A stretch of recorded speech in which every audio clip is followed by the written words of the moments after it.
Welcome back to MCR-SGA's podcast. My name is Gretchen Gilmore, and I'll be your host. If you haven't already checked out the first episode, you can go listen and come back, or you can be rebellious and listen to this one first. I'm not here to make your podcast listening decisions for you. I promised that we would travel outside our county, so we'll make a pit stop in Baltimore County today. As always, thank you for listening. Hey guys, my name is David Arevalo, and I'm from Baltimore County, so I'm in Baltimore County Junior Councils. I'm in 8th grade in Pear Hall Middle School, and my pronouns are he, him. Awesome! Yay! It's so nice to meet you. I'm very excited about this. So, a little background before you think I'm dumb for not knowing what's going on in MASC. I did the workshop training once in 8th grade, and then I never went back to advanced. So but I saw on your Instagram something about AIMS or AIMS. Is it AIMS? It's AIMS, yeah. AIMS. Can you just tell me about that?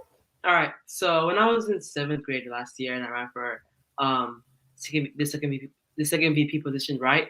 I was trying to follow the footsteps of the previous second VP, but also do my thing, I guess. And I was questioning why wasn't middle schoolers always so involved in MASC? Why couldn't they be a sub section of MASC that was just for middle schoolers to just connect with themselves? And I was you know what? I'm gonna try to do that when I become second VP. So when I got in there, or after I won the election, I knew that Kemi, which is the last second VP, had a committee like that, and I was oh, my bad. So this year I was you know what? I'm gonna work very hard to not just chair the committee, but make sure a large number of people know about it. So you might wonder what AIMS is, but AIMS means Action in Middle School, and I can't really take credit for the name because my advisor actually made it up, but still. And their goal is just to really reach out to middle schoolers who want to get involved in student advocacy and activism, and want to just find their way into MASC a lot easier than just applying in their freshman year. You know what I mean? And also create outreach opportunities and different ways that middle schoolers that are somewhat involved in MASC to really connect together. That's why AIMS was really made up. Wow. Oh my gosh. Okay. So I guess my question would be more about the structure of it. So you said it's a committee. Are there actual middle schoolers besides yourself working on this within MASC? Yes. So when during that event where we had the workshop stuff, I brought the idea up with a few of the middle schoolers that were there with me, and we had the video you saw on my Instagram as well.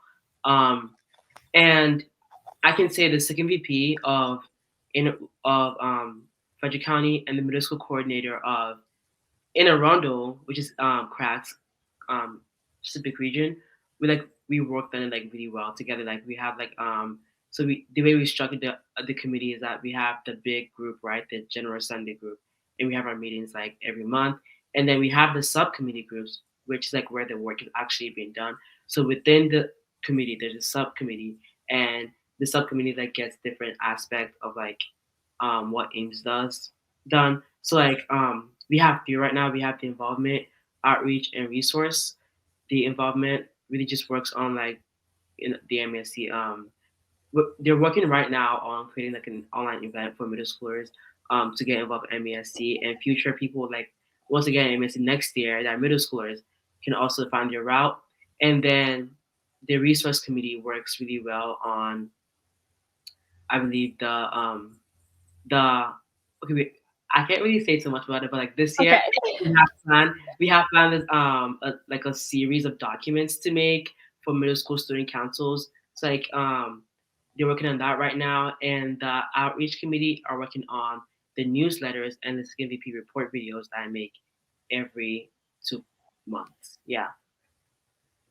That is very exciting. I don't want to make you spill any secrets, so thank you for telling me about that.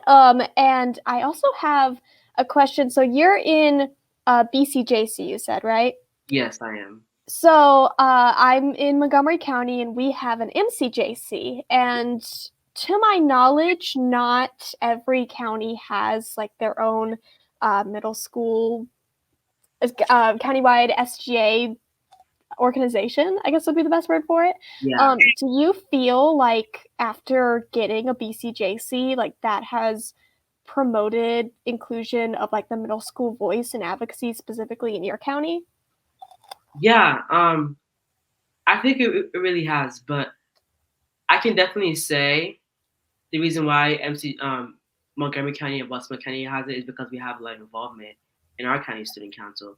So when I like see like a lot of my friends that are like in different counties and their student council and have the middle schools are not as involved, um, it's like maybe there's no reason to have a junior council. But then I think I think it just depends on the environment because like even like I can definitely tell like I've been at BCJC in Baltimore County, like it being our first 2 years is not the easiest path right now, I guess. It's still like a lot of work in progress. So I can say if I can see like other smaller counties having a junior council, like would it be as effective? Maybe that's the question we should be asking. But like knowing MCJ Montgomery County and Baltimore County, like we have enough involved student leaders from Right. schools. So we definitely need to highlight their voices as well and not just combine them with the high schoolers. Yes. Middle school voices are a unique Yeah. group that have different uh, issues and causes than high schoolers. I mean, we tackle a lot of the same stuff, but my voice doesn't speak for all high schoolers and middle schoolers. I want to touch on whether or not, I mean, this might be a total no. You're good. But do you feel like, as a middle schooler, just point blank, do you feel like you're taken seriously, like in all advocacy spaces? Maybe because of your age. Hmm. Well, I think that like coming into the office, I didn't think I would be. I think I would be. I thought I would have been made fun of like easily or intimidated, but I think I am. I am really included and understood in most advocacy spaces. I think it's interpersonal relations that I feel like I do not feel as understood or like as what's that word again? Accepted, I guess. I don't not accepted, but like I feel like people just try to dominate me in a way because I'm a middle schooler. I like a little funny joke, but interpersonally, the like in general advocacy spaces, definitely I feel very welcome. Yeah, I'm happy to hear that. I Mhm. definitely, from across the state, have been seeing your impressive work. So I think everyone should take you very seriously. I relate to the part about interpersonal a lot though. I joined my county advocacy when I was a middle schooler, and there are people that I met who were like high schoolers at the time and now they're older, who were amazing and so sweet to me. But when we would talk one on one, it's I don't even want to say that they were rude in any way because that's not what we're Yeah. saying. It's just that like there's a dynamic of like age, and that's just a fact. But it's frustrating because we all know the issues, we all know the causes, we all have these goals, and we want to be working together and achieving these things. So I think you worded that perfectly.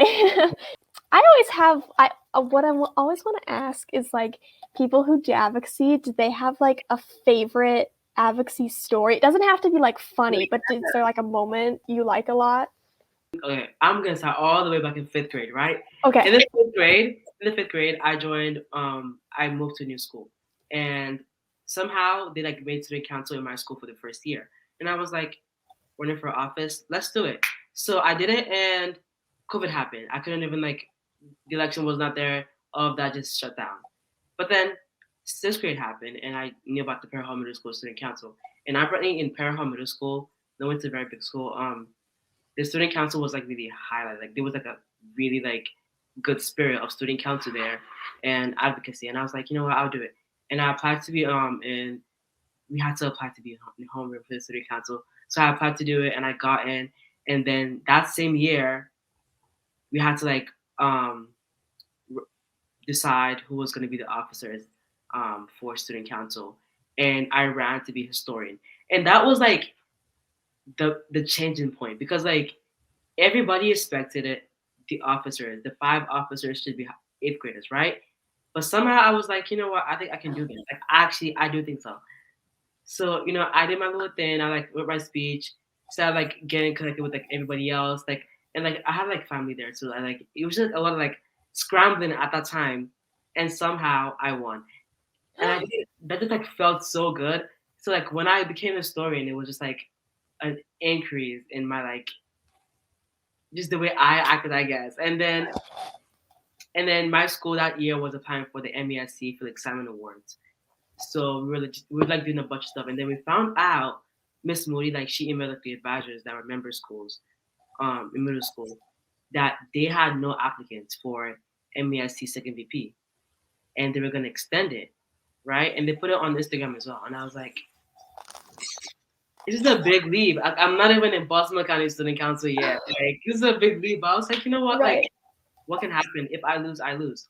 And then I ran for it, and my friend as well also ran for it from the same school, and we had the entire thing. And I'm telling you, like, I feel like that was the hardest part of like my entire advocacy journey was because it was just trying to learn the basic things. Like, I had no idea what like the code words were. Like, it was so hard to like understand it, but somehow I got myself together, and I didn't feel like too out of the blue or like weird because like my president right now came from my same middle school, and like there's like a lot of people like in Baltimore County Student Council that were from like my same middle school that I was kind of like used to. So I was like, you know what, I can definitely do this. So of course, and the election happened, did the speeches, like jotted out my platform, all that stuff, and then boom, we got it, and that's how it was. And from there on, I just started like building up more on my advocacy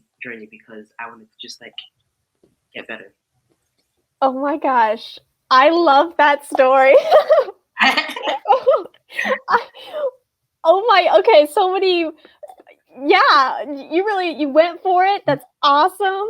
I literally, people ask me how I got involved, how I started, and I don't know. Like, there are a couple events that I can be like, well, this happened, and I guess I ran for this, but like, I don't really remember the I thought about specifics. it so many times. I was like, actually, wait, that's what happened. Let me talk about this. Like, you know what I mean? Yeah, me too. I love talking to you. Too. I can't. Okay, wait. Okay, so now you're what grade? What grade did you say you were in? I'm in eighth grade. Eighth grade. Okay, so what do y'all call your version of MCR, the high school one in your county? So we call it BCSC. Why is MCR? Like everybody else is SC. What's going on Oh here? my god, wait. Okay, I'm gonna tell you this. I find it very strange, because technically the full name actually isn't MCR. It's MCR-SGA, and it stands for Montgomery County Regional SGA. And when you say the full thing, it makes sense. But when I first joined advocacy, I was like kind of emo, not gonna lie. Do you know what like My Chemical Romance is? What was that? It's okay, it's a band. The listeners will get it. And people call it MCR, and I was like a really big fan in middle school. So to me, MCR was MCR. Okay. Okay, good. Yeah, whatever. That's off track, but cool. I think we got to wrap up. But it was so nice speaking to you. I think that our listeners will love your story. So thank you so much. Is there any last things you want to say? No, not really. Okay, awesome. We're good to wrap up. Thank you. Bye. So it's just us now. I know you're here for the middle schoolers, so I'll keep it short and sweet. But I just wanted to say something really special about Maryland and Montgomery County is the student advocate communities we have. Not all states have as much student involvement as we do. I think this also affirms the idea that we benefit a lot from listening to others, especially students. You never know what you might learn. Special thank you to Alex for helping me with my tech troubles and Lizette for editing. Thank you MCR and MCJC for giving me an outlet to be creative and passionate. I hope that you got something out of this. I know I did. Have a wonderful day.